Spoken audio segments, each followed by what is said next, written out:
They say that history is the greatest of all teachers, and the tales of past deeds define who we are in the present, and what we shall be in the future.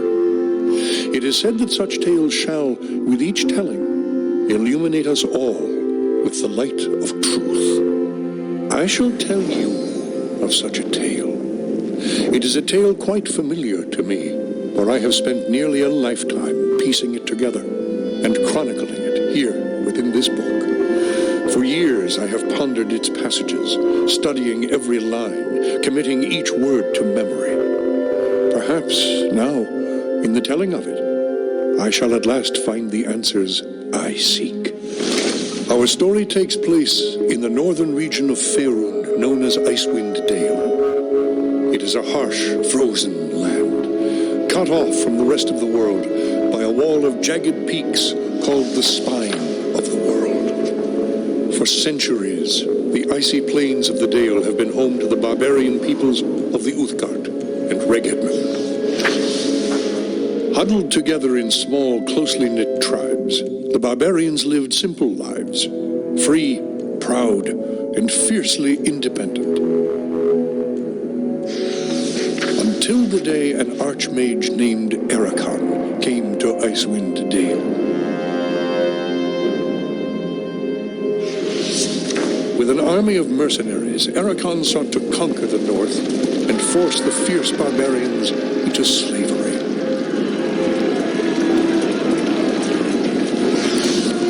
Long weeks of battle followed, and the scattered barbarian tribes suffered terrible losses.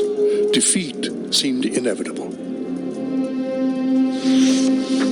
In their darkest hour, a barbarian shaman named Jared came forth and demanded a council between all the remaining tribes of the north. A respected warrior, Jared persuaded the council to put aside their differences and unite against Ericon. Strengthened by a new sense of purpose, the barbarians rallied behind their new leader. The combined might of the Northmen proved more than a match for Ericon, who had counted on the division of the tribes. Wave after wave of barbarian warriors tore into Ericon's hired army, forcing them on the defensive and ultimately into full retreat. As his army crumbled around him, Ericon had time for one last desperate act before his enemies descended upon him. Drawing upon his remaining power, the Archmage breached the planar boundaries, tearing open a portal to the lower planes. The foolish Archmage's cries of victory immediately turned to shrieks of terror as the hideous and twisted shapes of demonkind materialized from the portal and poured onto the battlefield. The sudden appearance of the demons drove the combatants, barbarian and mercenary alike, to turn to meet the new threat side by side. The remaining warriors bravely charged the portal to drive the hellspawn back and were slaughtered by the hundreds. As his people fell around him, the barbarian shaman, Jared, looked up from the blood-drenched snow of the battlefield and caught sight of a lone figure high upon a ridge in the distance. Jared immediately recognized this vision as an omen from his god Tempus, and in that instant, he knew what had to be done. Shouting cries to his god, he charged through the ranks of the demons and plunged into them.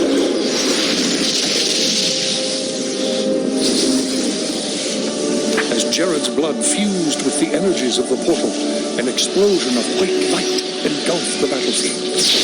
When the light subsided, the demons were gone, and the portal was closed.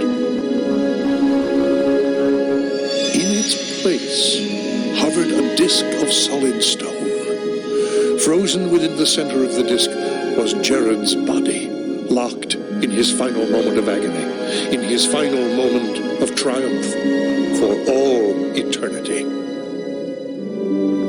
But that is not the end of our tale. It is but the beginning.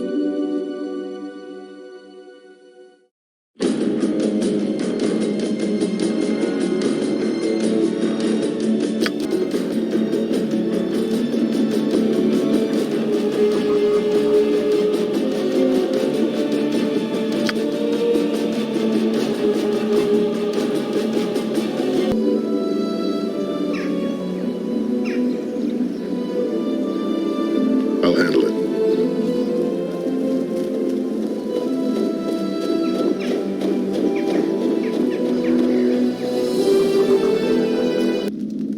All right. Your journey has brought you to this temple again. You are free to ask, traveler. I have heard of it, yes. A messenger from Kuldahar visited the temple not long ago, and it has spurred Hrothgar to see what is happening in the north. Yes, a man from Kuldahar found his way to our door, and he was dead by morning. He claimed he was a messenger from the Archdruid of Kuldahar. The man spoke of disturbances in Kuldahar. His wounds prevented me from making any sense of his words. Perhaps Hrothgar understood more than I, for he's preparing an expedition. No, for my place is here. Were I invited, I would still not go. My injuries would only slow the expedition. These eyes have seen battle, yes, and my skin bears the mark of swords and axes. That was long ago. Now my place is here. You are free to ask, traveler. I promise no answers. The door leads beneath the temple to the site of Jared's stone. It was sealed with glyphs of Tempest to prevent entry long ago.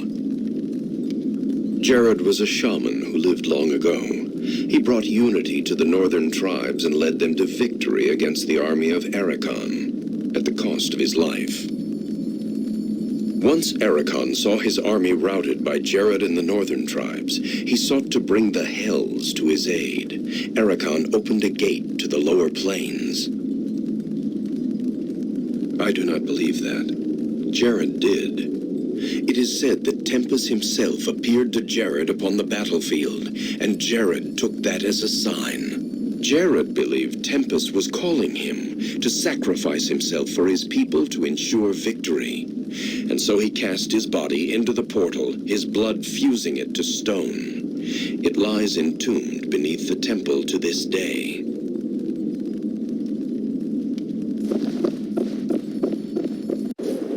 Agreed.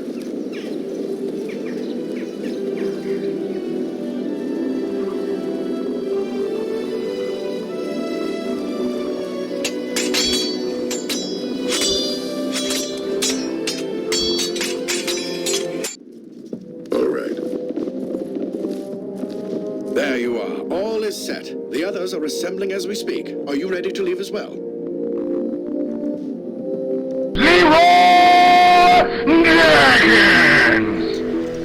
So it was that the Patchwork militia set off from East Haven, bound for the troubled village of Kuldahar, with the party of strangers in tow.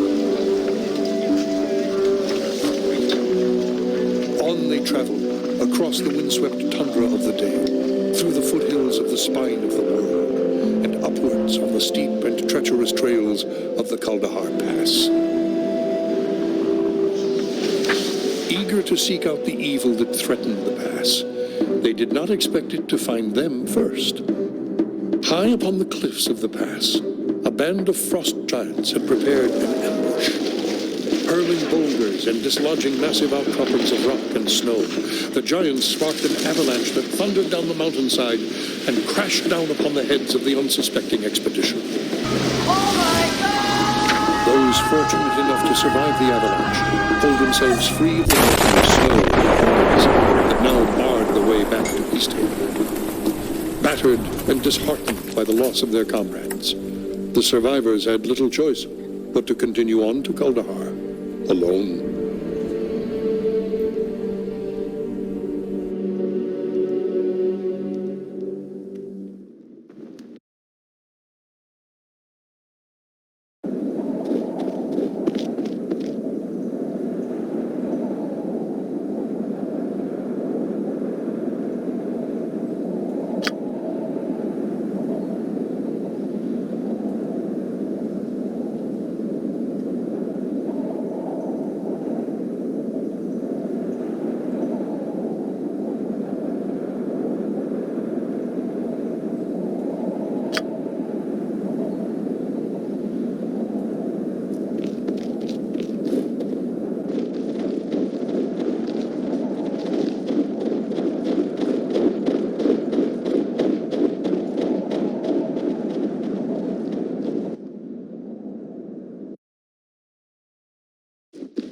Fighting their way through the goblin-infested valley of the pass, the survivors of the doomed East Haven expedition at last came upon the small hamlet of Kuldahar.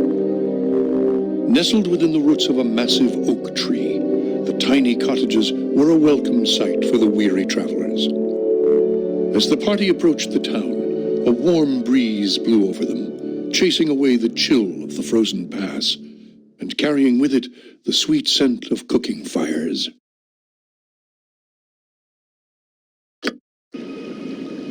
Got it.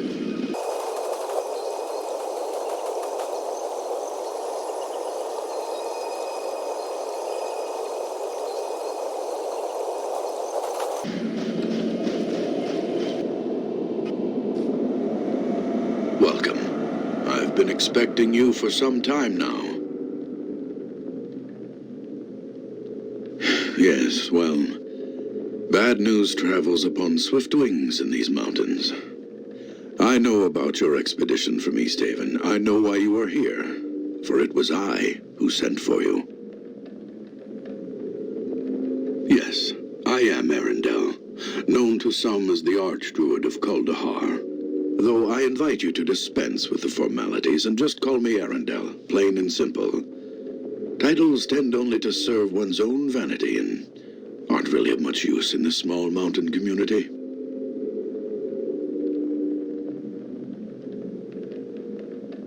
Yes, it was I who sent Hallister to East Haven for help. His death weighs heavily upon my conscience. For not only was he a student of mine, but he was also a friend and trusted companion.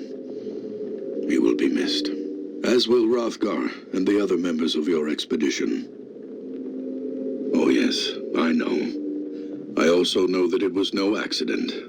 Someone or something did not want your party to reach Kuldahar alive. There are malevolent forces at work in these mountains. Forces that seek to undermine the delicate balance we druids have struggled to preserve for centuries. Oh, would that I could. The face of the evil remains hidden, but its presence is unmistakable.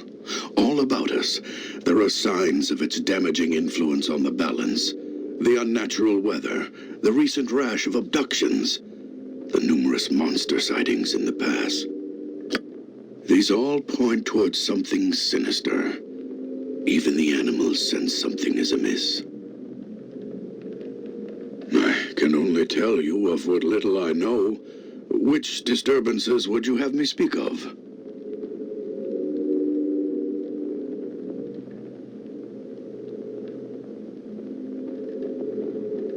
The weather in these mountains has always been harsh, but never like this.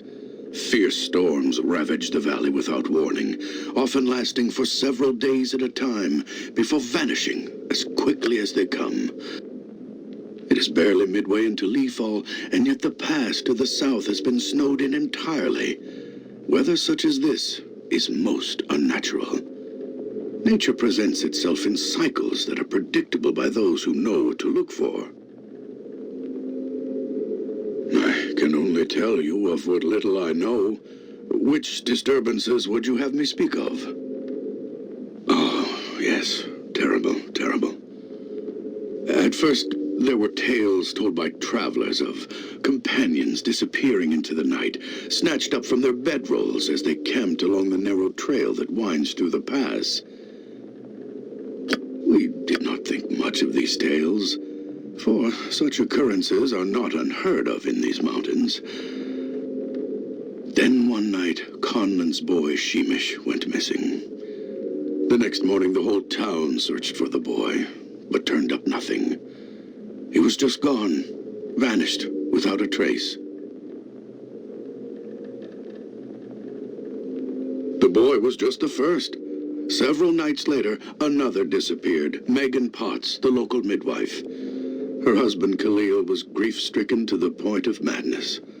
With barely a word to anyone, he snatched up his sword and marched off into the darkness after his wife. No one has heard from him since. And now, the abductions are occurring more frequently. Iden, the old innkeeper from the Evening Shade, was taken only 3 days ago. only tell you of what little I know. Which disturbances would you have me speak of? As I'm sure you have noticed by now, there seems to be quite a few goblins about. It is not usual to see so many of their kind roaming the mountains so late in the year. It is almost as something has drawn them out of their holes, like carrion birds drawn to the scent of death. As if the goblins weren't enough, several giants have been spotted moving through the pass in groups as large as 10. That many giants traveling together in such numbers indicates they are organized and are acting with a singular purpose. I have watched their activities closely. Their tracks trace a deliberate pattern through the mountains, almost as if they were on patrol. Another thing, while I was out scouting the giants, I discovered other sets of tracks I have never encountered before. What manner of beast made them? I could not say. I can only tell you of the balance. It is what the druids of Kuldahar hold sacred and have worked to preserve for generations. It is all around us. It is us. Balance is the harmony that is achieved when man and nature learn to coexist, no longer contending with one another, but coming together as two parts of a whole. Balance is the belief that this town is built upon, the very reason for its existence. Druids of Sylvanus, the Oak Father, have tended this shrine since the beginning. For hundreds of years, we have striven to achieve the ideal balance between man and nature. When settlers finally came to this pass, it was the Archdruid Tolban, my predecessor, who laid the foundation for the relationship that led to the birth of this community.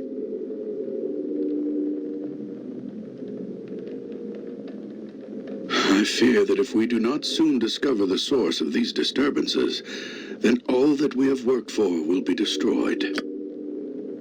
The evil that has come to these mountains infects this town like a disease. As its people suffer, so does the tree suffer from the sickness that attacks the balance, corrupting it with its very presence. Already, the circle of warmth that radiates from the great oak has begun to recede. We were forced to abandon the outlying farmsteads as a result of the shrine's fading power. If we do not take action soon, I am afraid that the life-giving warmth will cease altogether. Both the great oak and the town, nestled within its roots, will die. This must not happen. We need your help.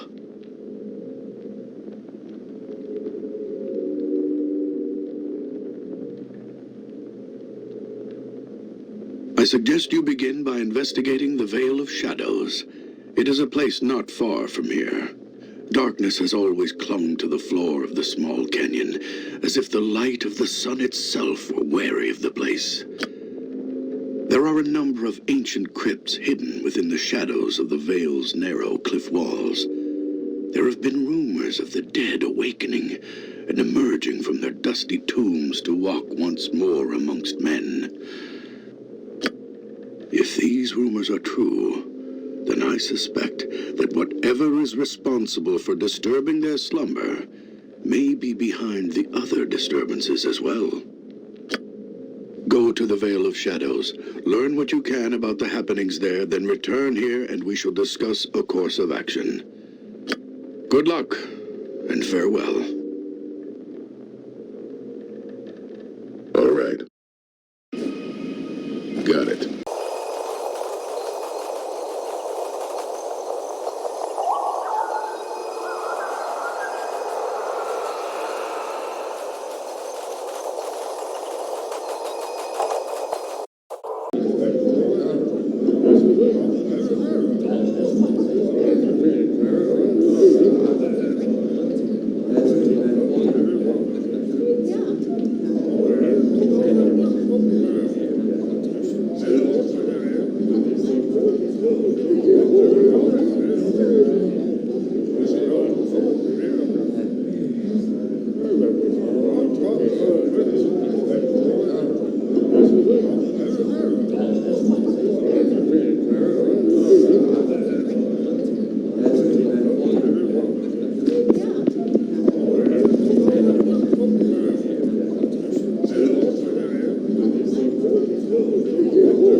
At last, the mighty adventurer stands before me. If it is evil that you seek, then you need look no further.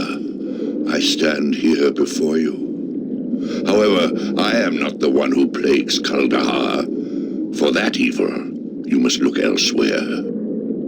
I care not at all whether you believe me, adventurer. I am centuries dead and bound to these halls for eternity.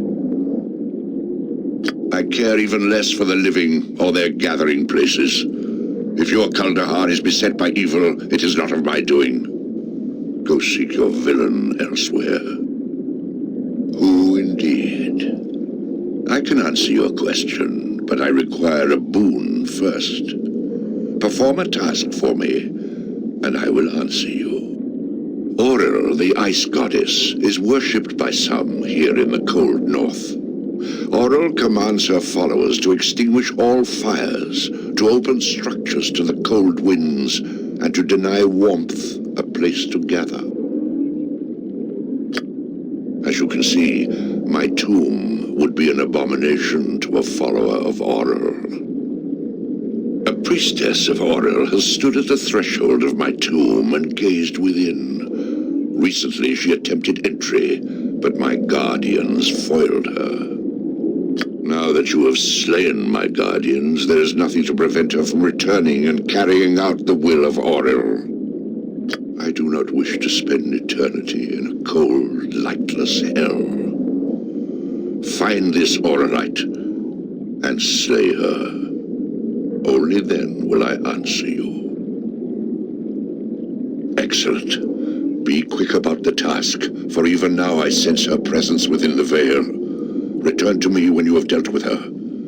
Until then, I have nothing more to say.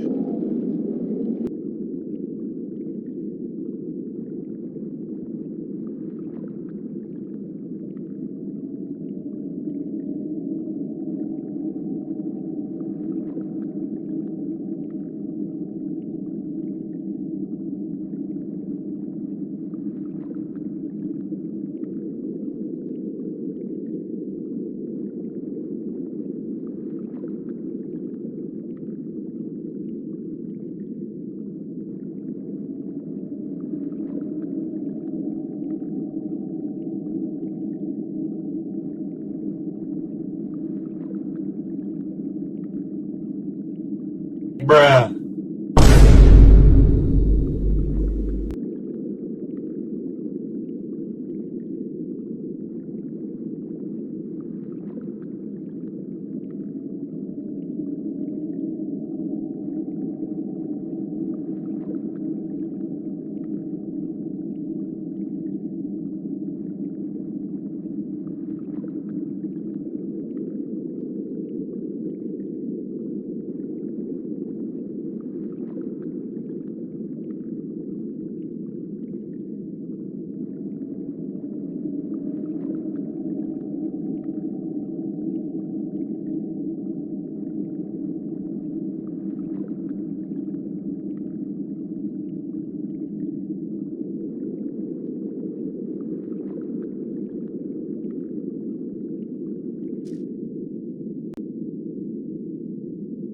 Yes? Yes, I am prepared. Mm-hmm. I hope. Something amiss? Ready. Here. Time to test my mettle. Yeah.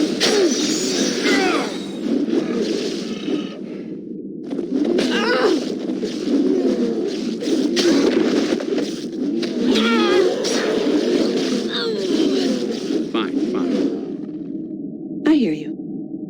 My aim shall be true. Do you need me?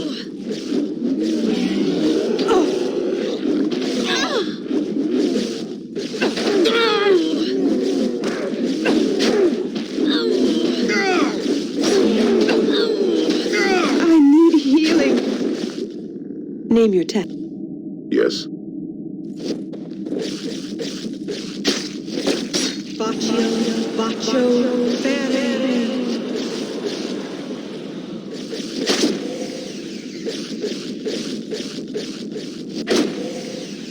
Something amiss? Well and good.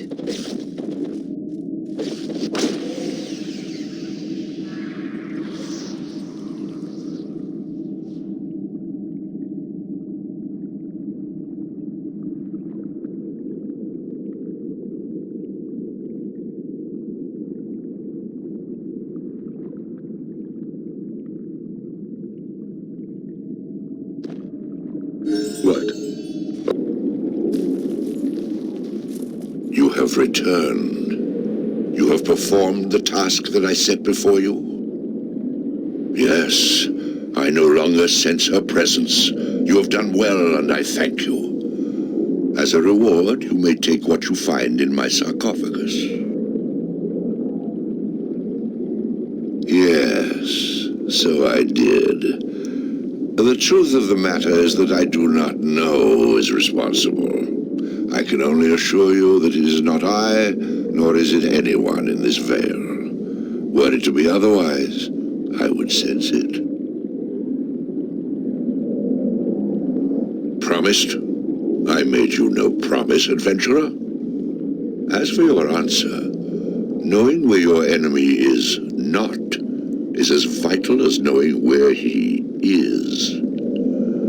Think upon that.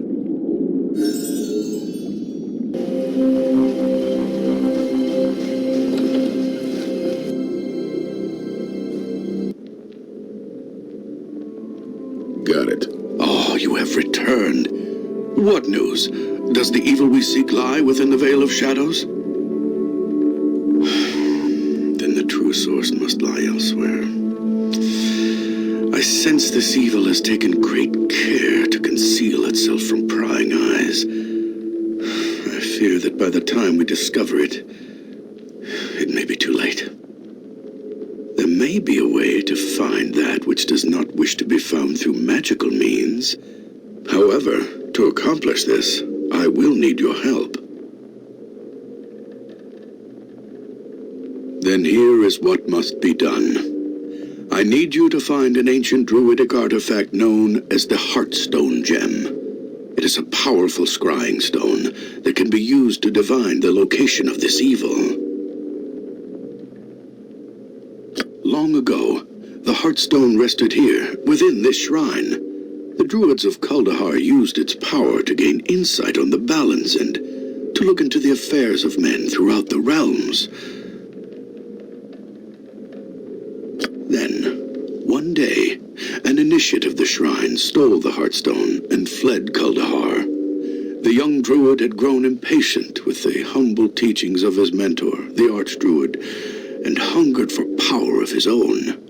He disappeared into the mountains, along with the artifact, and was never heard from again. A few short years after the theft, there were rumors of a strange cult establishing a temple in these mountains.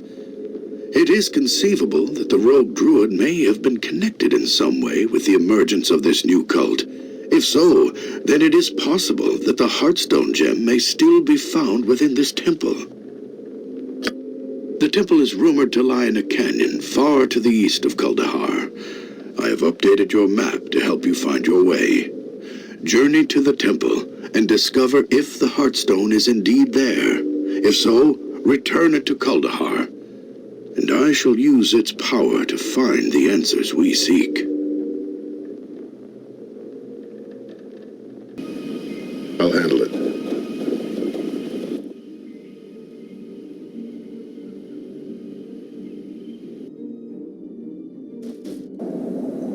Agreed.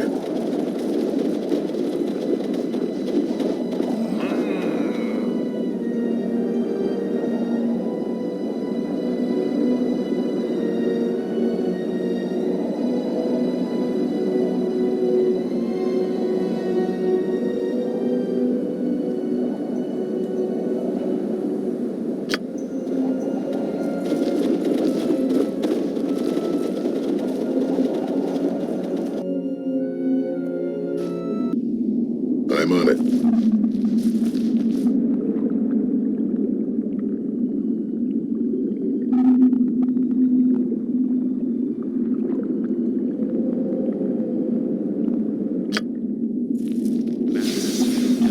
Into the fray!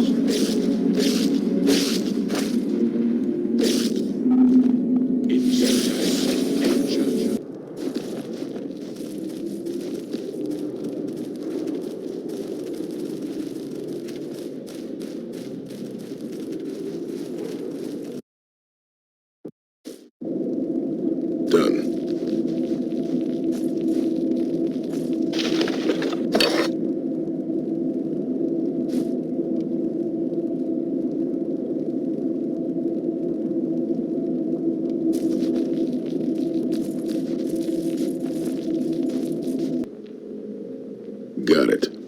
have returned. What news? Have you found the Heartstone gem? Oh, this is terrible news. Did you find any clues as to who these mysterious thieves may be, or where they might have taken the gem?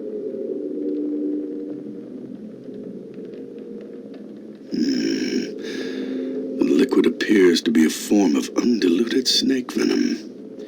No doubt this priest of Telona was carrying it for use as a poison. You did well in bringing this to me. This may be just the clue we needed. You see, once extracted, venom such as this tends to lose its potency rather quickly, usually over the course of a few days. So it follows that this Talonite must have obtained the poison from somewhere within these mountains. There is only one place where poisonous reptiles could thrive in these cold, windswept mountains. Dragon's Eye. It is a vast network of caverns that lead deep into the bowels of a dormant volcano. The entrance is barely a day's journey from here. I suggest you continue the search for the missing Heartstone gem there. I shall mark the location for you on your map. Take care. The caverns of Dragon's Eye are fraught with many perils. Tread lightly, and be wary of the creatures that dwell within its depths.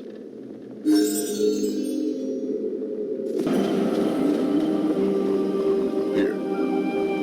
Orders.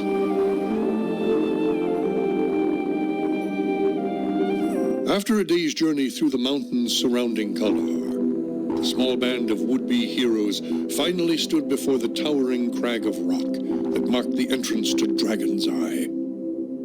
Somewhere within the depths of the volcanic cavern lay the missing Heartstone gem, and perhaps with it, the answer to who or what was behind the disturbances in Kaldahar.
Something amiss?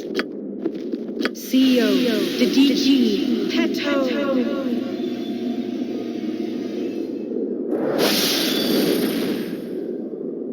Here. Understood.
I am prepared. I hope. Yes? Yes? To the butcher's cook. Ready. Got it. Sidereal translations spell out chaotic events in your future. Beware. Understood. The time is now. Turn back to avoid the tidal pool.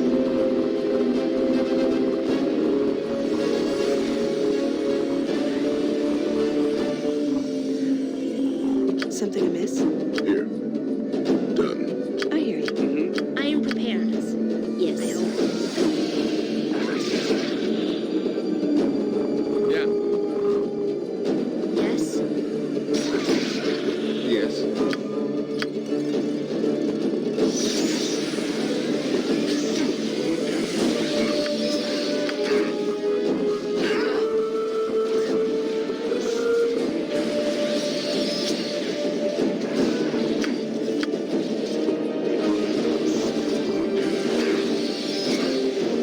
Orders?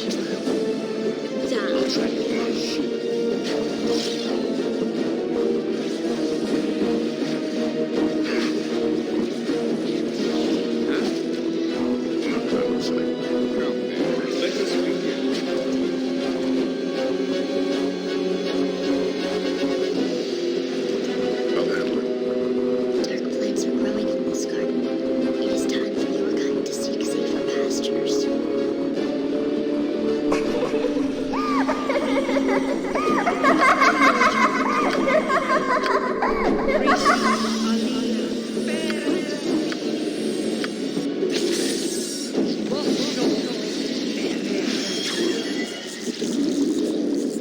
You have my attention, yes. Do you need me? Vita Mortis. I await your orders. Vita Mortis. Vita Mortis. Look, I'm on it. Your moon is eclipsed. There are no more shadows. Only a corona that illuminates forgotten promises to the black devotees. Ready. Done.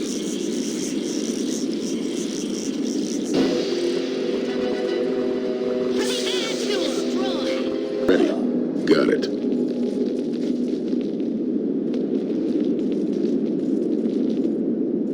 So, it has come to this, has it? I did not expect a group of natives to interfere with my vendetta. Why have you come here killing my minions? My vendetta is none of your concern. Your involvement in this matter is irrelevant in the grand scheme of things. A mote of dust floating for a moment in a sea of time. No, you are one of many fireflies dancing for a moment in the night, feeling at your brightest that you can illuminate the universe at will. I am a star. I came into existence when your world took form. I am as persistent as time. Where I move, infernal tides crush foreign shores, and nations of thought are drowned in blood. Indeed. I am Exonomai. I am a soldier. People on this world are hesitant to attack beings in this form. It causes some sort of emotional pain to do so. That's why I have chosen it.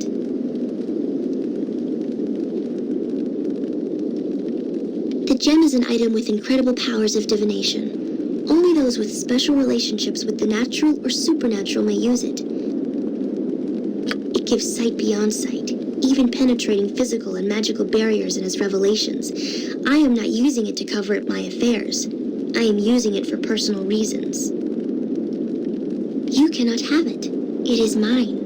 When I am finished with it, my faithful servants will have it. If they fail on their plans, simply take it from them. I have little patience when it comes to incompetence. You have just destroyed a good portion of my army and are now demanding that I hand over more resources to you. I believe I will be doing the taking now. Pray that your souls are prepared.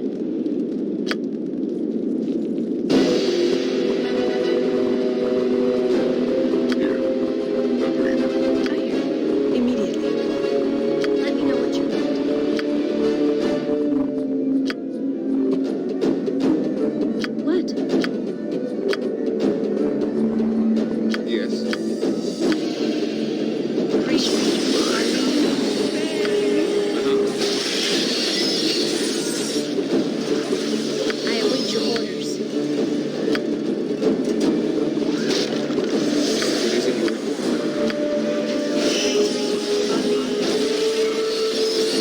At your service.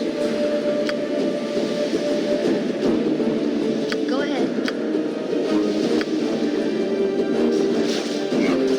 What is it?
Sylvanas, you have returned. Evil is afoot in Kaldahar. Strange orcs prowl through town, killing our townspeople. I must ask you, have you found the source of evil in Dragon's Eye? Excellent. Thank you for destroying my ancient enemy. I couldn't have planned this better myself. I'm sure Ixonamai must have explained it to you. She and I have been foes for centuries. Thanks to you, the vendetta has ended. Arundel is bleeding out his life above us. Now I can begin to build my forces in this world without fear. Who am I? I am but a simple priest, spreading the gospel of suffering to the masses. Soon, you will all know the litany of our faith. I'd start praying now if I were you. Farewell.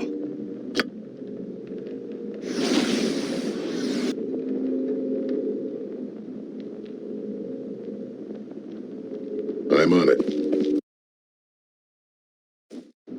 Got it. At last. I feared I could not hold any longer. The last of my life has almost left my body, and soon I shall be restored to the balance. A man, but not a man. He wore my skin like a cloak, my face like a mask. He came suddenly in the night and struck me down. Nature itself seemed to recoil from him. Even with the strength of the great oak bolstering me, I was unable to stop him. He touched me once, his hands as blood, and I felt my life begin to drain away. No, only the hope you would return has kept my body alive. You must take the Heartstone gem to the elven fortress of the Severed Hand. The Severed Hand is the prison of Laurel, one of the last of the elven archmages. He is the only one left who can use the Heartstone gem, if he still lives. It is to the south. Nature will guide you. Enough of my power remains that I may do that. And now, I must go. Serve the balance. Protect Kaldahar from this evil.